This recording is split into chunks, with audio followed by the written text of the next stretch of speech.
Night of the Living podcast is always ad-free for patrons at patreon.com/NOTLP.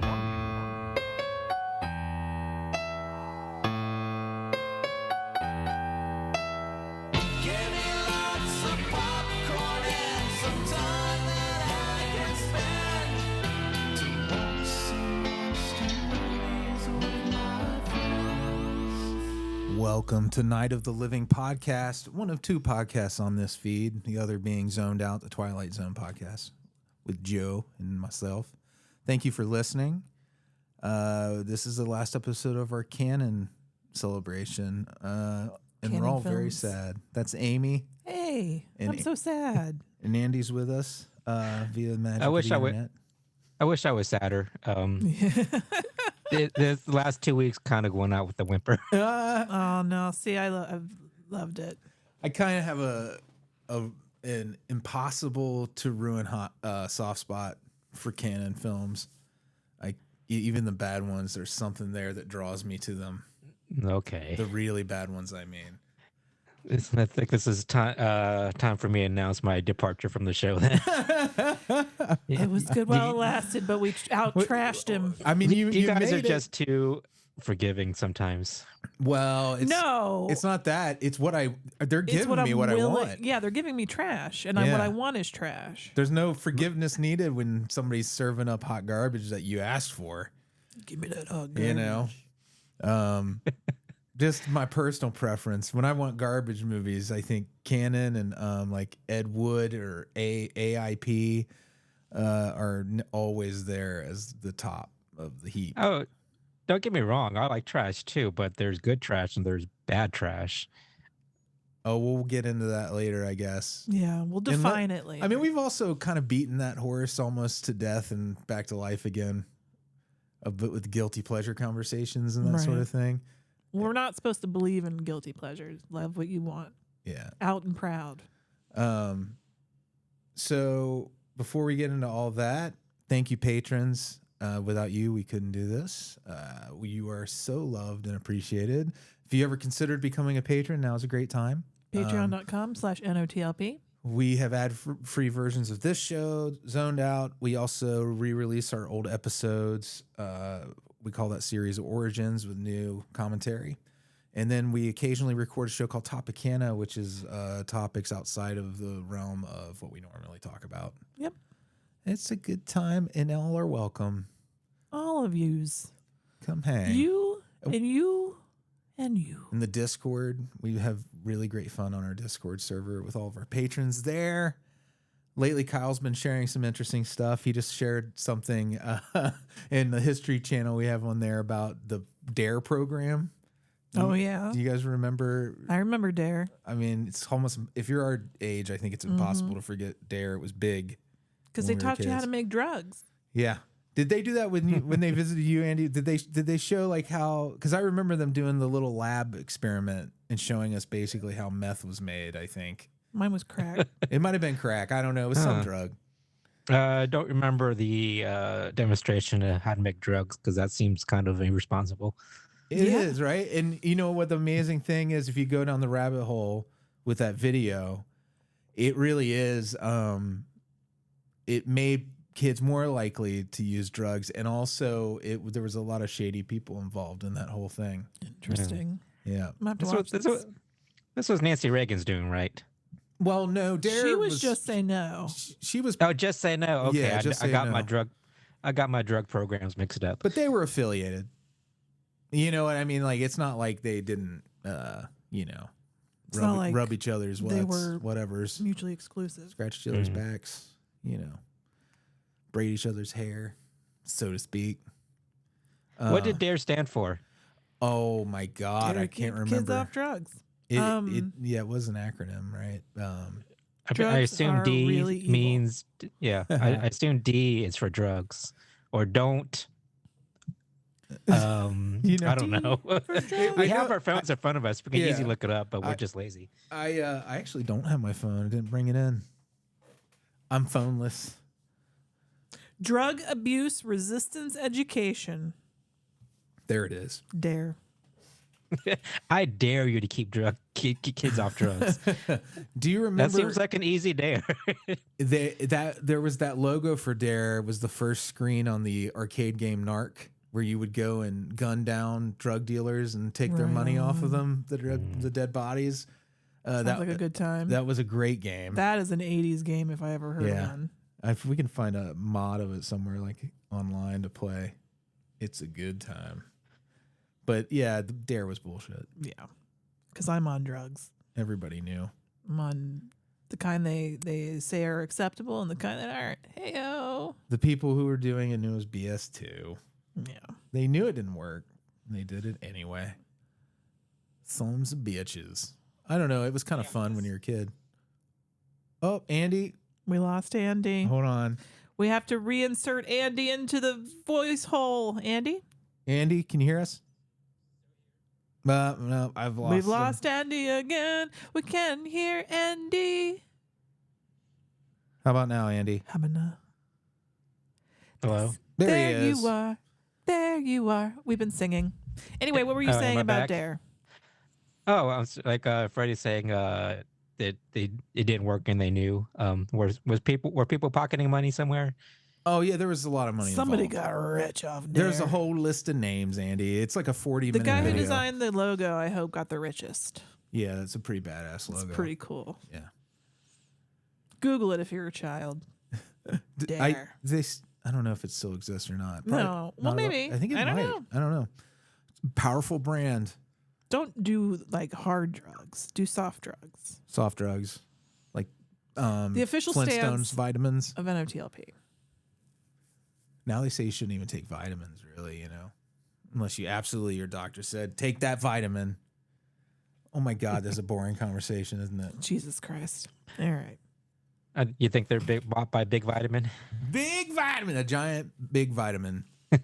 You choke on it. You choke on it. So Where were we? we were just laying out that the Discord's a fun place to hang out where you Yes. find rabbit holes like that. And we encourage you, if you're a patron, to come to the Discord. And if you got weird stuff to share, there's a whole channel called Just Weird too, which is for the weird. That's where you stuff. put the like crazy weird shit.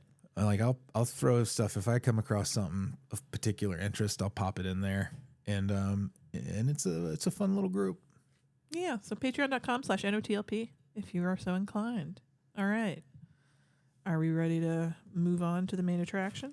I am. All right, let's do it. Turn out lights, it's the main attraction.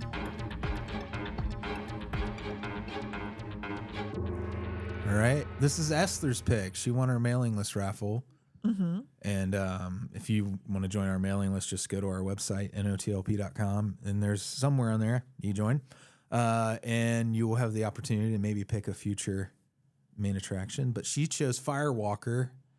1980. I think 1990 maybe? Six. Was it 86? 86? It was 86. It said. 86. 86, okay. You thought it was the 90s? I don't know why I felt like it was 1990. 86, that sounds better. That sounds a lot more realistic for what we Yes. saw. Yeah. My first question to Esther is why? It's just an interesting movie to pick. Did she pick it out of the blue? No, I think it was from nostalgia. She is a fan of the movie. So, That is the sound of Andy judging you, Esther. oh yeah, you know what? I had the year 1986 right in front of me because I have notes again. You silly bean. And see, when I don't look at my notes, I get shit wrong. What are we going to do with you? I'm gonna get through these super quick as I can. These are only the things I thought were kind of interesting. Originally released November 21st, 1986. Directed by English director J. Lee Thompson, who is a great director, who directed The Guns of the Navarone, the original Cape Fear, and Conquest of the Planet of the Apes. And then he did a bunch of Charles Bronson's late career movies, which are also a lot of canon stuff, like the Death Wish series, and 10 to Midnight, which was a really good movie that Amy and I watched. One of the writers, Norman Allegem, he now produces the comedy specials that Trevor Noah and Roy Wood Jr. do, Oh, okay. and which are both awesome. Especially Roy Wood Jr.'s special is really, really funny. And the synth score by Gary Chain, I feel like it's a very weird fit. It doesn't quite fit the movie. It being like this big adventure movie, you expect like real orchestra and horns and stuff, but it's always they did not that. They did the opposite. Plus, it only has a cast of 20. And when you think of movies where this is kind of riffing on Raiders of the Lost Ark or Romancing the Stone, those have these huge casts and these big cities full of people, you know, in these scenes. And this is just this little bitty cast. And the characters, Max Donegan's the main character. That's your Chuck Norris. Only 5'9". I'm 5'9". Yeah. Isn't Tom Cruise 5'9"? What does that mean? Only 5'9"? Yeah, Freddy. The reason I say that is because they've paired him up not only with Louis Gossett Jr. 6'1", but the villain in this movie is 6'3", Sonny Lanham's character, El Coyote. So I mean, in respect, and they showed to the our role. short king going to Yeah. town. There's a big difference when you see him on screen with everybody. He looks markedly smaller Yeah. than all these big dudes they put around, which I think adds to the appeal of the movie. Personally, I like to see a little guy beat up a big guy. Appeal. That's in quotation marks. So here's a quote that explains this character. Patricia, our female lead, is asking, "What scares you, Max?" And Max says, "Suits, alarm clocks, apartment buildings." He doesn't want your life. Leo Porter's his partner. I don't want your life. He's not like the other boys. So Leo Porter, Louis Gossett Jr., who is great in most things, and he does his best here. He's probably the most capable in the cast, but Yeah. By a mile. he's just very much in love with Max. They're like in the most deep bromance I've ever seen, and that's kind of refreshing. The general you see early in the movie, who has them in the spot where he's buried or tied down, or I can't even remember exactly. They what were he did tied to him. down. They were tied down, and that's Richard Lee Sung. He's a character actor, but he was a Marine in the Korean War vet, so props to that. But also the self-proclaimed sex symbol of Chinatown, Nice. and I think that's awesome too. When you see him, you'll be like, "Yes, that man is the sex symbol of Chinatown." I guess you can self-proclaim anything. That's right. That's I the am the beauty of sex it. symbol of Chinatown. Nope. I'm the sex symbol of NOTOP. There it I is. self-proclaimed it. Done. Andy is the self-proclaimed sex symbol. I mean, of it's true, NOTLP. though. I'm also the self-proclaimed sex symbol of Cincinnati. Ohio, why not? Yeah, Of man. all of Ohio. I hope You your can self-proclaim biographer is anything. listening. Then we have Patricia Goodwin, who Amy described, Melody Anderson, the actress here, who I have fond memories of because she was Dale Arden in Flash Gordon. I'm a fan of that. But you said something that I couldn't argue with. You said she looks really dumb. I didn't know you were going to repeat that. Well, it was just Listen. really No, funny. I agree. She had a duh You know that phrase, look. like, the lights are on, but nobody's home. Yes. I think that, yeah. Like, and- she's very dead behind the eyes. yeah, there's like, you could see she's not like somebody who went to the actor's studio or Yeah. anything. And it's not just the look on her face; it's the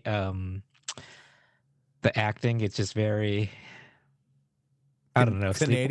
sleepwalking. It just seemed like she took a Xanax throughout say the whole Canadian? movie. She's very Canadian.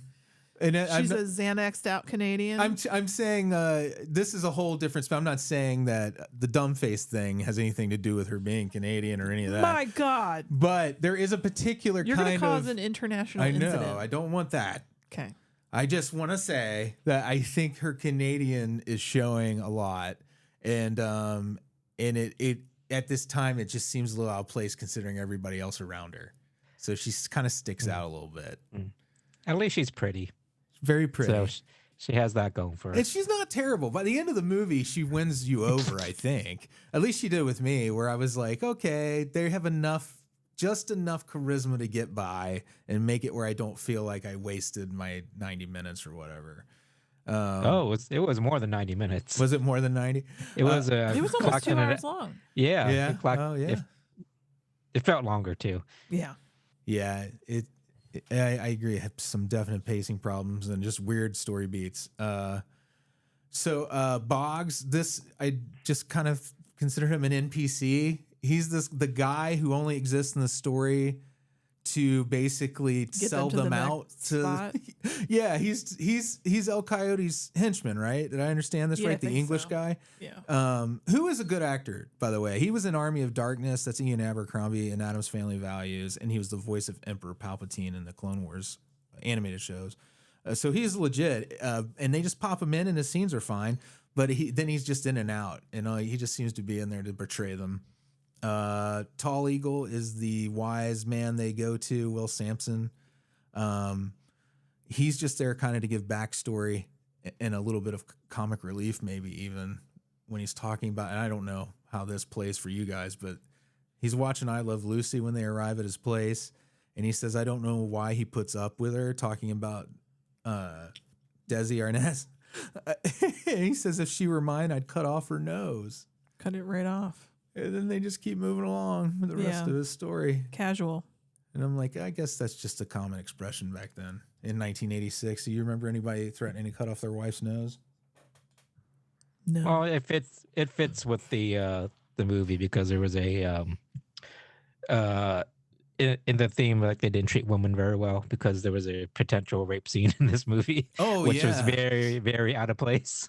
Yeah, it definitely didn't fit the tone of the movie. Like everything else is so playful.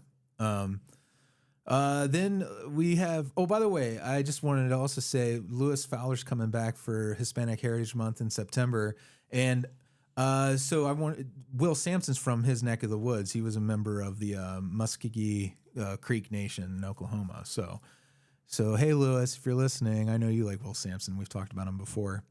Poltergeist 2, he flies with the family at the end, that goofy scene. Oh, shit, yeah. Then we have Corky Taylor. He's Max's former CO in the Marines, kind of, but he has no... Played by Jonathan Rhys-Davies? Yes, John Rhys-Davies, and he's doing like 7 or 8 different accents. It's a little...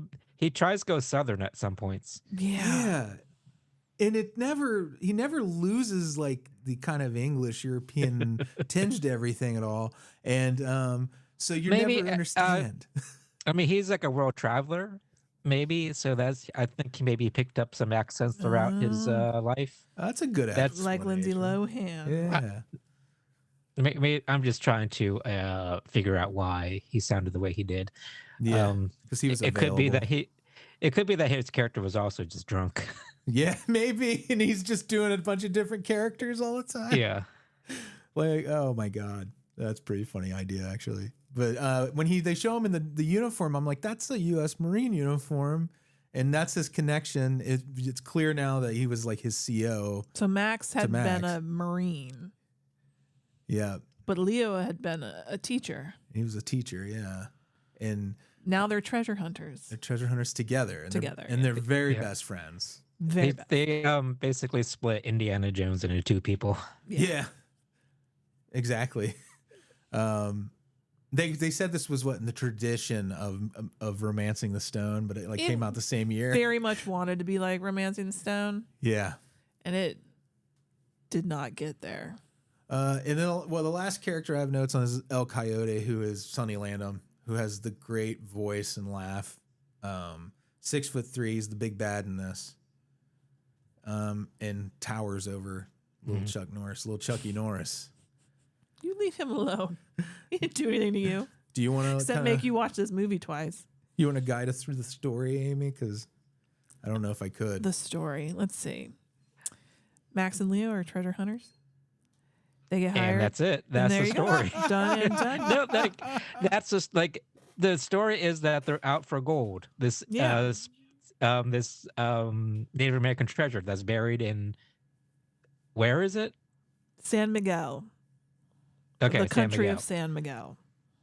So, and that's the whole story. They just want gold. Mm-hmm. And that was one of the problems with the movie, is that there is no tension or anything driving the story besides them wanting to find gold. Because Indiana Jones, like, they're treasure hunters too, but there's a reason why they need to find these treasure, and there's people chasing them, and they're trying to find the treasure too for their own purposes. These people just want to get rich, right? They don't have that kind of lofty thing where it belongs in a museum. Exactly. Yeah. This is simply I want to get the gold. there were no stakes to this movie at all. Yeah, you mean like as in like life or death, or No, just of the reason why they needed to get the gold. And oh yeah, it was very thin. They're just greedy bitches. Well, you know what? They also, I kind of get the, from the dialogue between the two of them talking about they never had a successful treasure hunt ever, right? No, I think they have. They have? Yeah, because it sounds like they go through it, but they fail every time. No, their driving thing is that they just like the adventure, and not necessarily the goal. They're just rambling men. Yeah, and like we said, it aims to be Indiana Jones or Romancing the Stone, I don't know why I said like Stone, or Jewel of the Nile or something like that. Like these big grand adventure movies, but clearly they didn't have the budget for this. Yeah, I mean, it's still got there's a sense of adventure in there, I think. Yeah, I mean, like there's no set pieces, there's locations, but there's like there's nothing big about this movie at all, and that's what they're going for. The movie played smaller than they wanted it to, for sure. I get you on that. And it definitely felt like they were making it up as they're going along. Yeah, because some scenes just lasted forever. Because they needed to fill rambling through this movie. They were writing it on set. They needed to fill the spots where they couldn't make up for it in budget with big grand set pieces and action scenes. Right. So it was just a bunch of character moments where they're laying out their feelings and just gabbing away. Gabbing. I mean, there were some fun moments of, character building or whatnot. I thought when they were dressed up like the nun and the two priests, that was kind of fun. That was kind of, it made sense. I mean, they were going for comedy, but they needed better actors to really sell it. Chuck Norris is very, very bad at acting, but he was trying to do more comedy. I respect he was going in a very different direction and doubled down on it. And he had a dialogue coach on set because I saw it credited. Yeah. He cared. Credits. And it shows that he cared, but it's like when someone films like a local TV commercial. Yeah. And the whole thing with Chuck Norris is that he's a badass action guy. And there were so few fights or anything that displayed his prowess at all. Yeah, I don't think he even wanted that much of it in there. His whole goal was to make a comedy. Like all the doggy paddling in the river. He's going for comedy. I mean, it's good that he has bigger aspirations besides an action star, but it sucks that we have to see the results. Oh, shit. Of his experiments. Yeah. Everybody just wants to see Chuck Norris kick. If you think that's what we're here for. Andy, I challenge you. No, I don't challenge you because I wouldn't want to put any nastiness in your life. But have you ever seen King Solomon's Mines? No. It's worse than this. Is it a Chuck Norris movie? It's a canon movie. Oh, okay. That's another ripoff of Indiana Jones, and it has Sharon Stone and Richard Chamberlain in it. And it's a perfect companion piece to Firewalker. But if you really can't stomach Firewalker, it's worse than Firewalker. I mean, and it didn't help that his character was very unlikable to me. You mean Chuck Norris? Yes. I mean, he was just more than I expected. He was just too much of a Weisenheimer. Yeah. He was very disrespectful to the artifacts that they were finding. I agree. True. Yeah, they definitely were. All three of them. They were all very disrespectful. Because Patricia, the one who hires them, she was, when they get to the first cave in their treasure hunt, she's posing with somebody's skull to freak them out. Those are human remains, bitch. Put that down. Yeah. Yeah. And then the skull breaks, and then they find the magic dagger in the skull. And then Chuck Norris proceeds to put it in his mouth and do some funky, funny poses with it. And they're taking pictures, He just put that in his mouth, and it was in a skull. Yeah, so nasty. A dead body. It rotted around it, and he just put that in his mouth. Sorry about that bloop. What blooped? How dare it bloop, Freddy? I fixed it. Why hath thou No more bloops. blooped? Andy helped. And just watching it the whole time, I was thinking, Indiana Jones would never. You know? Do you really appreciate like the bad Indiana Jones movies more now that you've seen this? No, it to me it just makes the original movies so much better. Pops a lot more, yeah. Yeah. It really does. It shows you the difference. Again, I don't think that this movie is I still think this movie is worthwhile if you're into the genre. But if you aren't accustomed to 86 style pacing either, that's not going to be a problem for you. Yeah, for sure. What's her name again? Patricia? Yeah. Our main lady. She's supposed to be psychic, but they're really weirdly reticent to say it. Yeah, they don't say it till late in the movie. Yeah, they call her fruitcake instead of. Yeah. And and it never gave me the idea that she had these special powers or anything like that.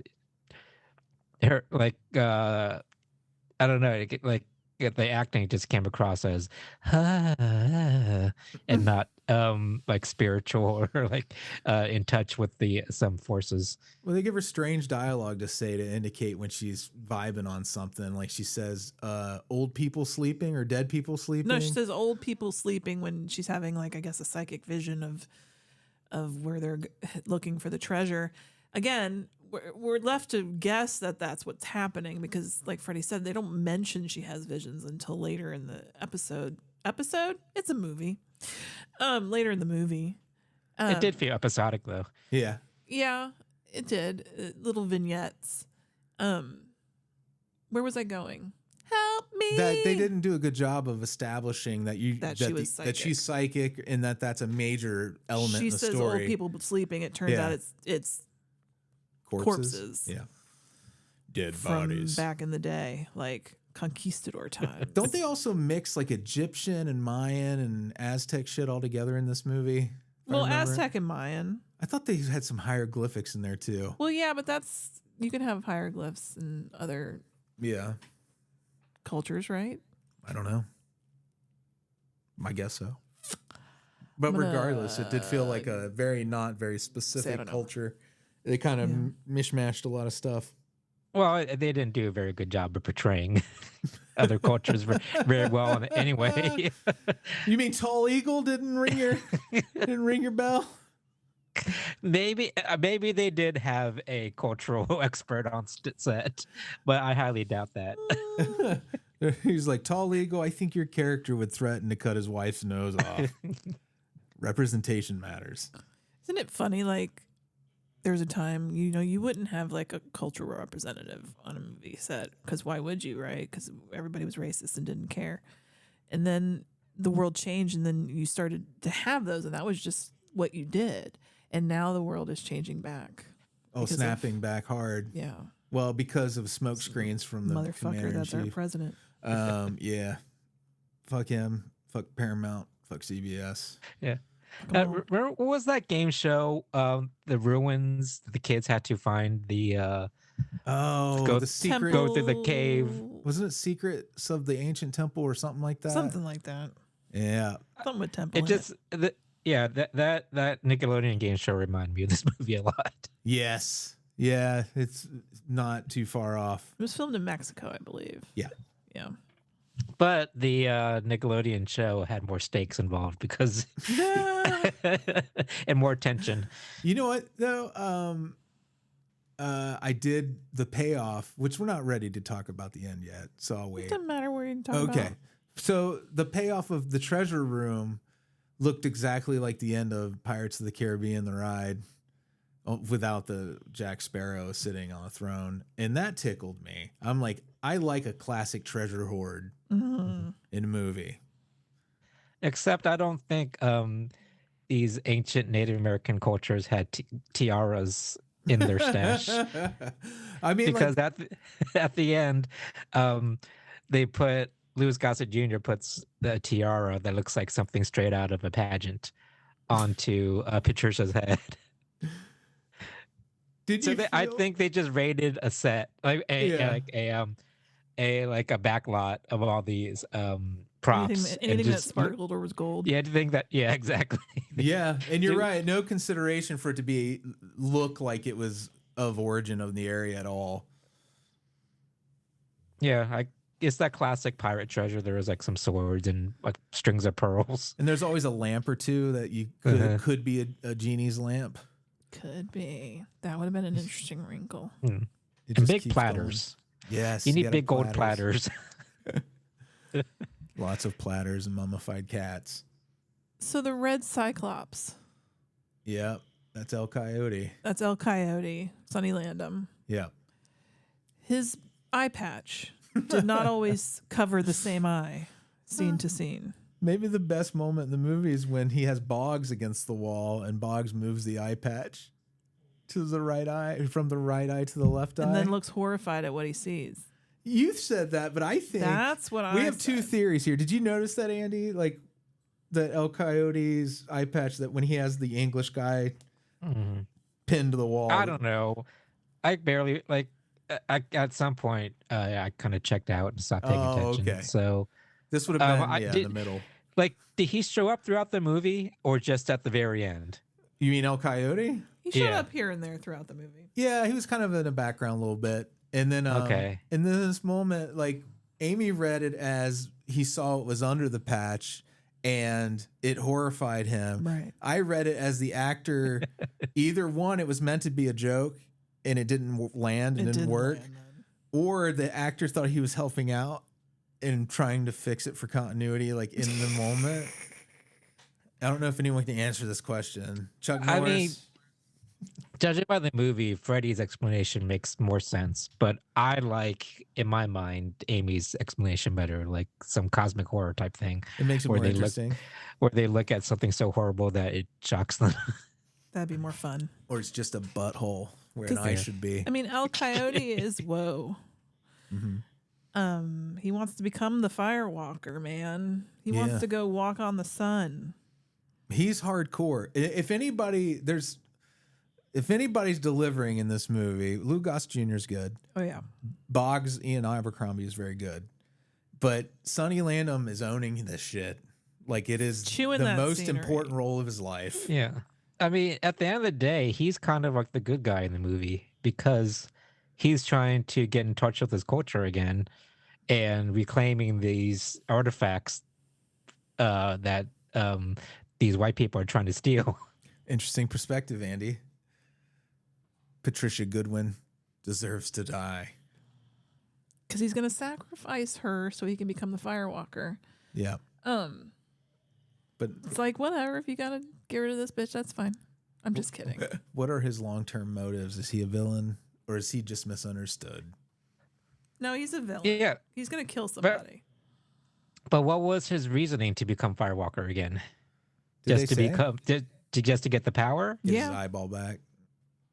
And I feel like he wanted the power to punish the colonialists. Yeah, maybe. I want to see that sequel. I mean, he did look like a Native American superhero at the end with that cape.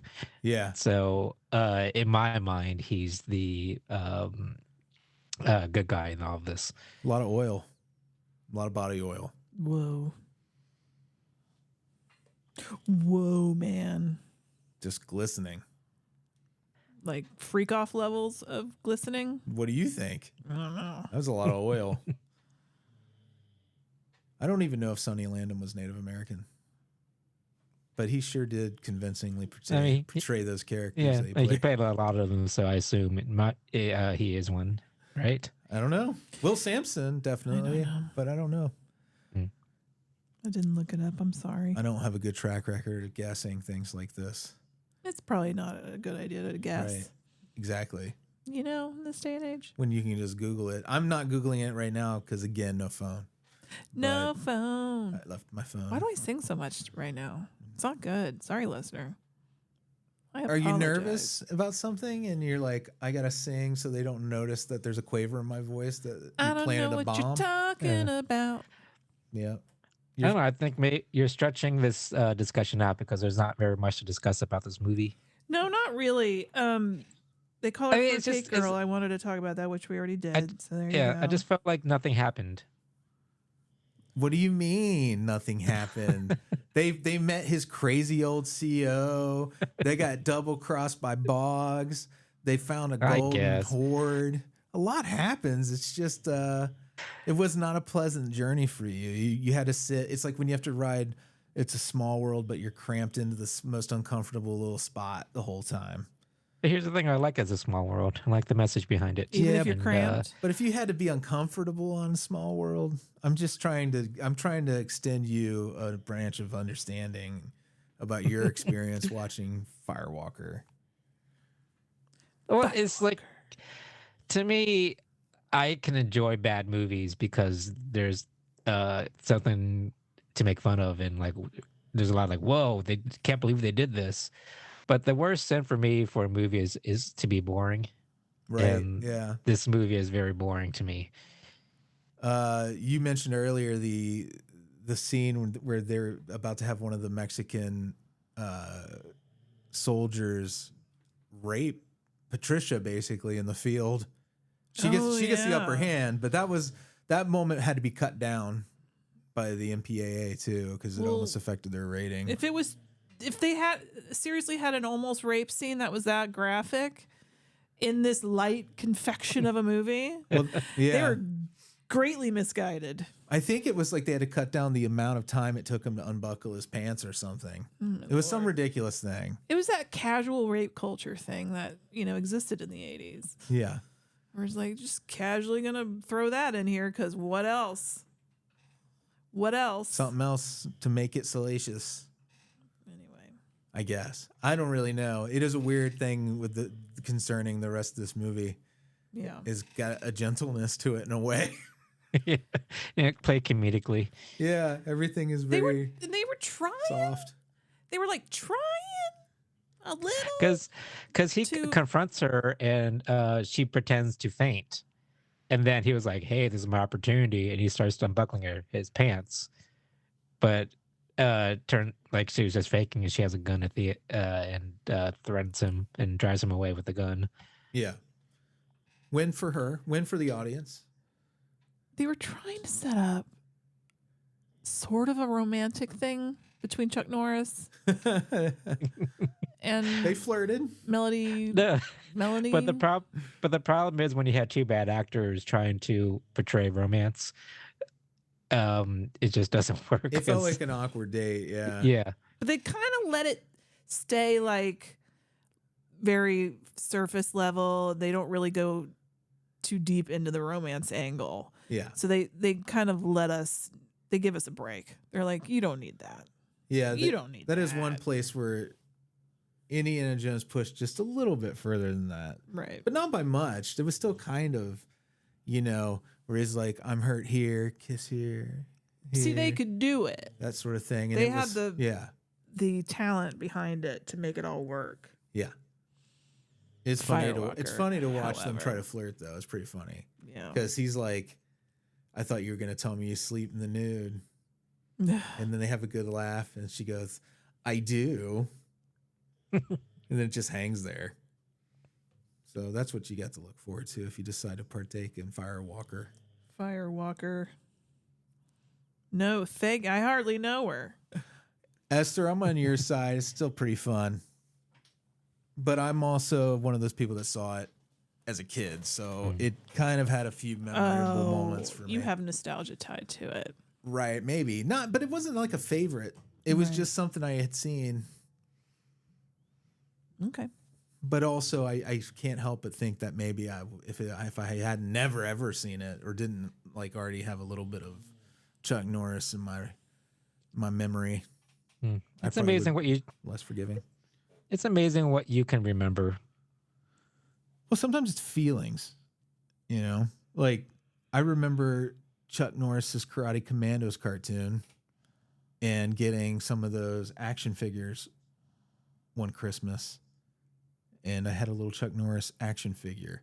And I wasn't even really like a big Chuck Norris fan or anything, but I became more interested in Chuck Norris because I had it.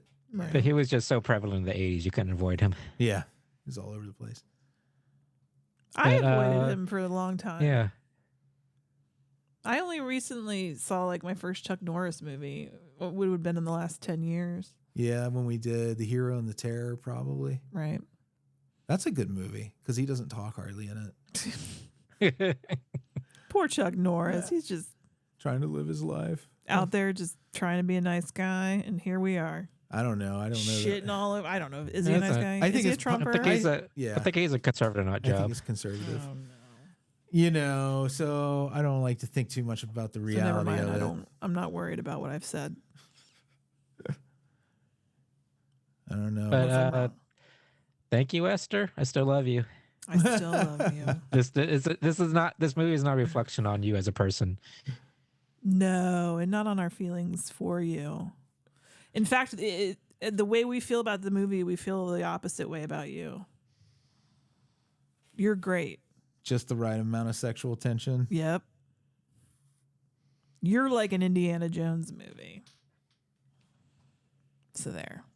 Mm-hmm. All right, are we done talking about this shit heap of a movie? Yes, ma'am. All right, good. So algorithm stuff now, I guess. Yeah, what's it been serving to you, my love? Well, we finally got to something that is served up to both of us a while back, which is 2001: A Space Odyssey. Oh yeah. A movie I had seen the entirety of, but not necessarily in order. At least I don't think I had before this. It was, yeah, what'd you think? Well, I slept through a big chunk of it. Oh, did you? I Yeah. thought you were awake. Oh, I thought you knew I fell asleep. Nope. Had no idea. So I saw the beginning with all the apes and everything, Yeah. and then I saw the end. Oh, okay. But the middle part I missed some of. I was enjoying myself, I think it holds up pretty well. but I was really, well, first of all, you need to lead with 3 hours long. Was it 3? Yes. You Oh. can't say, That was like 2.5. hey, let's watch a movie.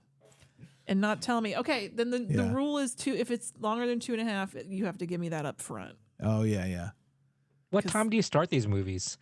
We started this one pretty early. Yeah, you can, it doesn't matter, Andy. If I get too cozy, Oh, okay. Yeah. I'm asleep. So we could have started this at like 6:00 in the evening.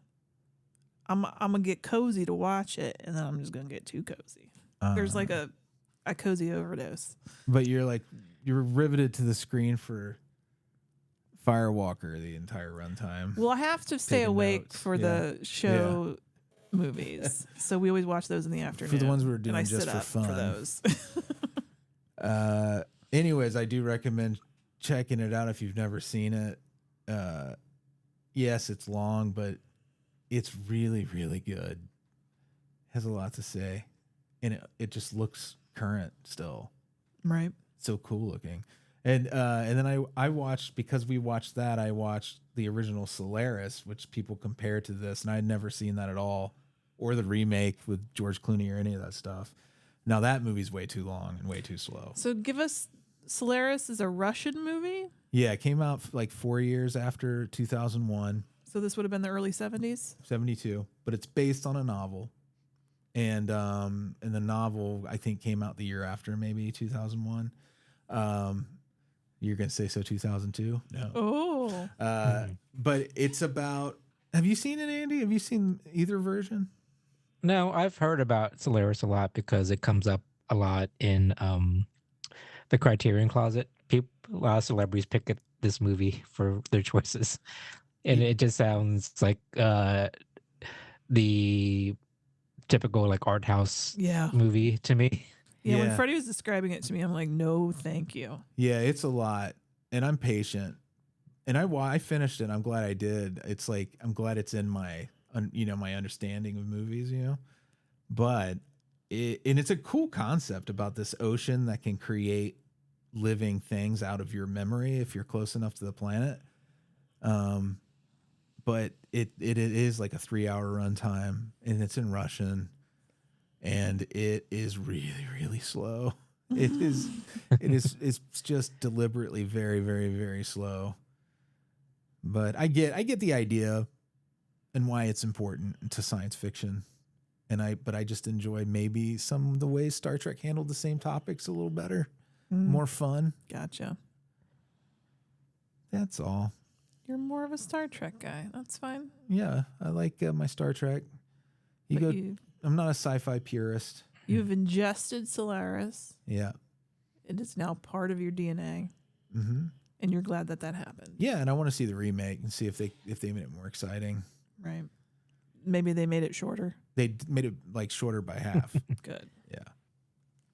So does it really run 3 hours? Mm-hmm. Yeah. Wow. Yeah, it has parts. It has like part 1, part 2, I think. And so did 2001 has an intermission. Yeah. Where it plays the score. Like you could watch this is sacrilegious to film nuts, but you could fast forward through what they do at the beginning of a lot of movies where in the older movies, it has this, the symphony playing the score and everything against a black screen. You could fast forward through that and the intermission, and 2001 is probably only like 2 hours long. Not quite. Sound like this movie asked a lot of you that you had to put Solaris? Really, yeah. It was a day-long thing, man. Yeah. Like movies that ask a lot of me and make me put work in. No, thank you. Yeah. That's not why I come here. I need my movies spoon-fed to me. Yeah. I just wanted something a moment in the movie to be like, that's going to stick with me forever. I never got that moment. And maybe if I'd seen it when it was new, I would have been blown away. I mean, there's some horrifying shit in there. There's some real creepy stuff in it that's still pretty effective. But again, it's just like, 2001, if I had to pick one of the two, is way better. There's nobody saying I have to do that. It's not a competition. But still, nonetheless. All right. That's all I've got for the algorithm. Well, and The Inheritance. I did watch that, and it sucks. Very disappointing. And I don't know what is it? It's a movie where it's kind of like Ready or Not, only like half-assed. It's a family who are going to their family estate to claim their inheritance, and the patriarch of the family says that he has to survive the night for them to get their money. It's so dumb. the family has to seek him out. They have to protect him. Oh, protect him. Okay. Yeah, they're locked in with him overnight because he says someone's coming to kill him. It wasn't good. But I watched it because it was served to me as something. It was like, you'll like this. You'll like this. And I didn't. And I got to tell him I didn't. I'm like, do better next time, algorithm. At the same time, you don't have to watch everything that you get served up. No, I cherry pick. I do skip over quite a bit of things. He's not a movie slut. Well, you kind of are a movie slut. You're a movie slut, and I'm slut shaming you. If I get enough of one, it being served up to me, and two, somebody I'm actually a human being, I hear say they liked it, then I'll usually give it a shot. Right. Has to be both. I think maybe you should stop stop believing in the algorithm. Just watch your own shit. Well, my own shit, the algorithm serves me most of the time. Not that I believe in the algorithm should be a thing. I'm actually against it. I'm just studying it. Sure, that's what it makes you want to believe. Makes me want to believe what? No, that the algorithm is fooling you into thinking that you have control. Oh, Yep. Yeah, maybe. That's what they say. We only think what the internet tells us to think in our bubble. I encountered a human being today. Mm-hmm. Today is Tuesday, July 22nd, 2025. Mm-hmm. We're now 4 days out from the whole Coldplay couple CEO disaster at the Coldplay concert. And I encountered somebody today who had never heard of it. Yeah, that's well, refreshing. good for them, actually. How did you get this many days out and not heard of this at all? Today? I mean, Yes. Yeah. It's like dead and buried now, right? The Coldplay couple. Have Yeah, I moved think on we're all from it? done with it. Yeah. They did a bit on it last night On Late Show. Colbert, but I think now we're done. Yeah. Probably. What a fast news cycle. Yeah. Yeah. Oh, there was one other thing the algorithm threw at me, which I thought I would like and I didn't like. The rule of Jenny Penn. Oh. It's depressing. It's just depressing. I don't Jeffrey need to get Rush into much of it. and John Lithgow. Yeah, which should be great because they're both awesome actors. Right. And the premise of one of them like trying to drive the other one crazy is really a fun idea, and then you get into it and it's just depressing. It should be like a dark comedy, but it's just dark. So no thank you. No thank you to that one. For me, I heard other people love it. For you. But that's another one I took a chance on because of the algorithm, and also I'd heard somebody say, "Oh, John Lithgow's so amazing." I'm like, he is great, but you give him a bunch of depressing shit to do for 90 minutes. It's not fun. Were they saying that in general or specifically about this movie? About the role, yeah. Because I agree John Lithgow's amazing, but... Same. Yeah. But not in this. No, he is still good in it. He doesn't... It's impossible. Like, it's such a dark subject matter. It's a judge who's had a stroke, and it's him just struggling to recuperate. Facility. Yeah, at an assisted living facility. And there's no real hopeful through line at all. And then it's just John Lithgow's character terrorizes everybody with this little baby doll puppet he has. Just turns up in their rooms at night to torture them. It's on Shudder if you want to put yourself through that. Yeah. So, Amy, I assume you didn't watch anything on your own? I did watch some stuff on my own. There was some stuff I actually stayed awake for, I want you to know. Yes, ma'am. One being, I finished this latest season of Criminal Minds Evolution. The show's not good. Why do I love it? And I will continue to watch it, no matter what. I don't know. But I saw like the it's last a question from my therapist. Part of the last season you were watching, and I kind of got sucked in a little bit, but it was one of those shows I can take or leave. But then you'd start watching it and getting through one episode, and then I get hooked again. Yeah, and I'm like, well, now I got to see what happens with this Sicarius bullshit. It's trash. So yeah, that's done. I don't recommend it, but if you're like me, watch it. You get to hear Fat Tony go through an existential crisis. That's kind of funny if you close your eyes and don't look at what's his name? Joe Montana. Thank you. Yeah. It's still Fat Tony's voice. Yeah. I'm still reading War of the Worlds. War of the Worlds. It is still a slog. I'm going to get done with it though, because at this point I need to win. It's like climbing Everest. I don't know what it is. It's just not. It's not hitting me in the happy spot. Yeah, it's hard to read for me. Well, how much do you have to go? I've got about 20%. Well, no, about 15% left. So you're hoping that there's going to be something that saves it? No, at this point, I'm just doing it to do it. I'm reading it to finish it because I will conquer. I will not. No, I think at this point, the book is won. The book is won? The book is won because it has made me miserable. She's not going to let it beat her.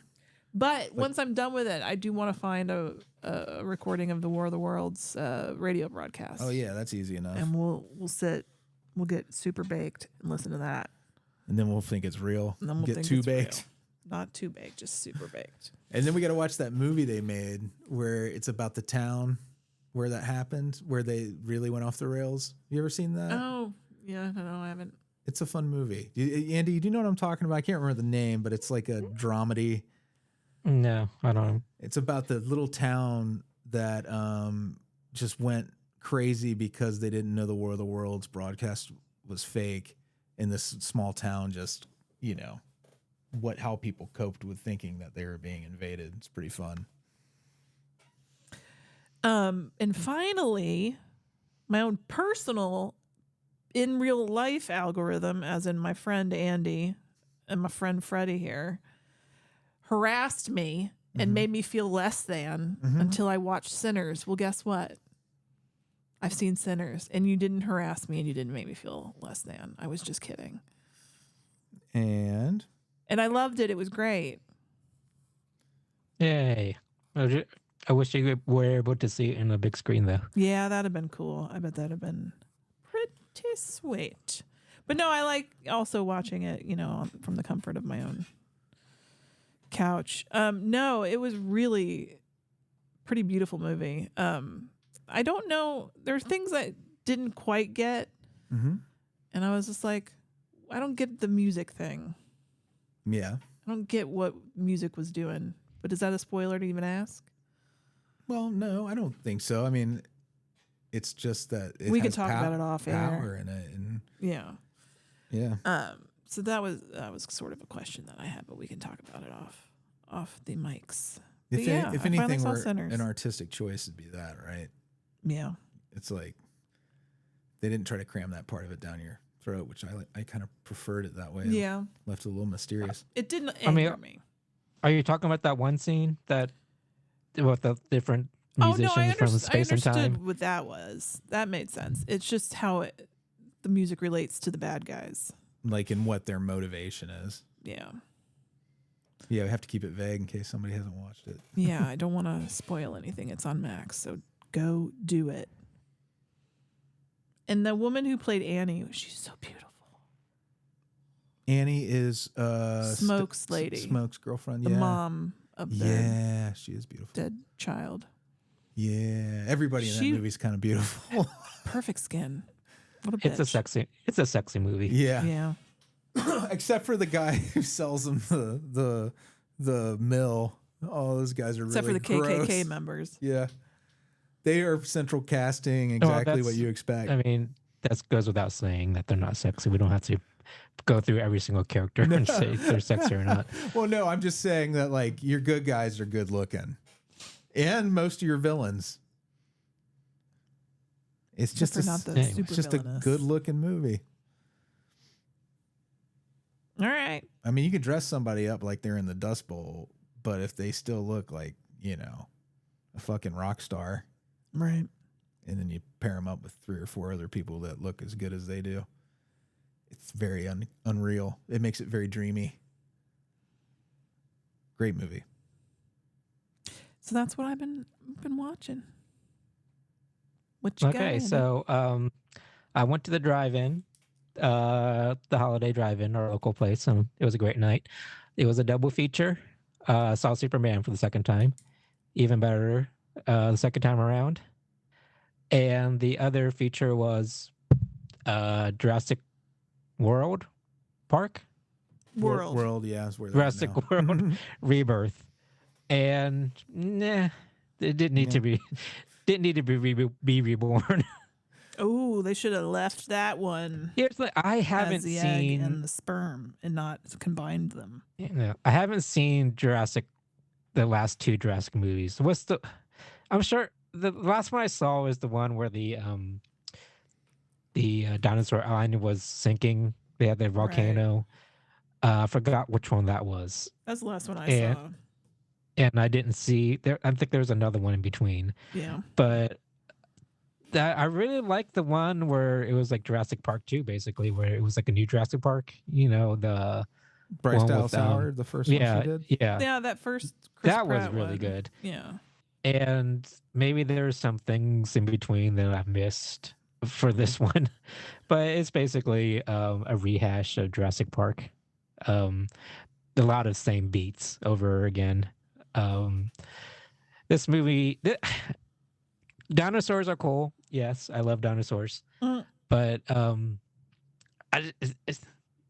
there's no point in making these movies anymore because there's nothing interesting they're doing anymore. This was just a rehash, reheated nachos. That's what they're calling them. The internet's calling them now. I didn't care what happened at all to these people. The characters are just so thinly drawn. Just show me dinosaurs. I don't care about the characters. You don't need humans at all. Exactly. I mean, that's what made the first one so good because you cared about these characters. But this one, they try to force so many character moments and make you care about these people. But it was just so forced. And the actors didn't help because they were just sleepwalking. It's definition of a paycheck movie because they didn't care at all. Right. I believe it. It's Scarlett Johansson. She's like normally like a very professional actress, but it was like Melanie Anderson levels of acting. Oh, really? No, not Firewalker. Do you think she's feeling like lady retiring, but she's still working? Maybe. Not even that. I think the material wasn't great either, but I don't know. It was like even the dinosaurs themselves. There's this movie's about mutant dinosaurs that got abandoned on this island, and they have these new mutant dinosaurs. The character design wasn't great to me, at least. I don't need hybrid dinosaurs. Just give me classic dinosaurs. I'm fine with that. Yeah. Just a good old T-Rex or a Velociraptor, and need. Andy's happy. That's all you need. This movie just felt soulless, and especially seeing Superman back to back with this, it's even more glaring because Superman had just so much more heart and care put into it. But they're going to keep making these movies because they're money-making machines. Yeah. Right. Yeah, I mean, people are simple. They just need dinosaurs on screen. I had heard good things about Jurassic World. I was thinking about seeing it. I'll wait till it comes out on streaming, and a Rift Tracks has been issued. Yeah, I haven't seen. The last one I saw was the same one you saw, and then I accidentally watched it again with Rift Tracks because I thought it was the newer one, Right. and I was like, oh, I'll just watch it. I haven't seen the movie, but it was that movie again. We accidentally rewatched it. Rewatched it. You didn't watch it though. I watched it with you. You did? Mm-hmm. Oh, I was there every step of the way. you're awake the whole time Oh yeah. Tried to force myself to go to sleep. because Didn't work. you knew the dinosaurs were gonna die tragic death. Wanted to sleep it off. How was the drive-in itself? Oh, lovely! It was perfect weather. It Yeah. was wasn't humid or hot at all because it's it rained earlier in the day, so it kind of cooled off the whole night, and it was just really nice. That's Sorry, I missed it, man. I was like, it's gonna be too muddy, but it was fine after all. I gotta take a chance next time. It's just been raining so much. Anyway. All right. Well, cool, Andy. That's awesome. Awesome, Andy. over here. So, is it time to pick a new theme? Oh Yeah. glad you remembered. There you go. Let's Amy. see. Freddie, you're gonna pick. I'm gonna pick. You shake it. We got a up. hat full of theme ideas. All right. Freddie's picking from this hat. I have my And there's eyes lots closed. of theme ideas in this hat too. I'm trying to mix it where they're all mixed up. All right. Well, you eventually do have to pick one. I I can't know. vamp forever. Okay, this one is too close to what we just did, but should we Put keep it back in there. Or keep it here, out. Here, I'll throw it out there and see what you guys think, but I'll give you a veto option if you want. Ninja movies. No. Save it for later. It's too close. No, Keep just it toss it out. out. You don't want to do ninja movies ever? Ever? As No, if- like a whole month to ninja movies seems like a lot. All right. Vincent Price. Vincent Price. Okay, that's a good one. All right. We'll be doing Vincent Price movies. The Price is Right, baby. Remember he used to host a show called The Price of Fear, Oh yeah. a radio show. And Oh, it I was love this. he was always in his he played himself telling horror stories in first person. Like a friend of his would invite him to their manor for dinner and he'd end up wrapped up in their horror story. That's funny. Good stuff. All right. Well, at the end of every show, we always say hi to our Beelzebubs. Patreon.com/NOTLP if you're interested in becoming one. This list begins with Matt. Then it goes to Branan and Emily. Then we got Dr. Brian. Old Dirty Billsterd. Happy belated birthday once again. Bill Fahrner. Blayne Yogurt. Then we got Jordache Jeans, also known as the co-host of Zoned Out, Twilight Zone Yeah. podcast. Wait, what's it called? Zoned Out, the Twilight Zone Revisited. Thank you very much. Monica, Ernest. Then we got Dave and Paul and Shayna. Y'all let me know if we should keep ninja movies out of the hat or put it back in for future. You make the call, Email everybody. Or just Freddy@notlp.com. or Let 'em know better yet, just go on Discord. if you're a patron. Talk about it there. Yeah. We'll talk about it after the show. Andy's like, I don't care what people want to hear. This is not a democracy. Bitch, it's our show. I mean, I like the idea of doing ninja movies, so we are divided A house internally. divided But I won't put it back in the hat unless you guys are interested. No, I'd take it out. But I it's think out it's for too now. far off theme too. Yeah. Off of, you mean away from sci-fi horror? Yeah. Yeah. Or fantasy? Yeah. I think it belongs. Ninjas aren't real, y'all. They're made up. You're outvoted, brah. It's fantasy. That's why you're trying to get the listeners to get on your but side. ninjas are real though, so it's not fantasy. But ninjas aren't real.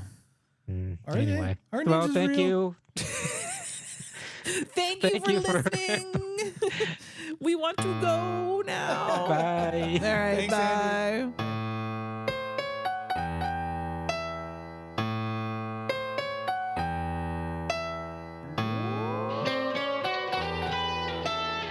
Frankenstein was wondering if he should go to bed when his old buddy Leatherface put on Dawn of the Dead. And Igor made the nachos in a severed human head, and they enjoy the movie with their friends.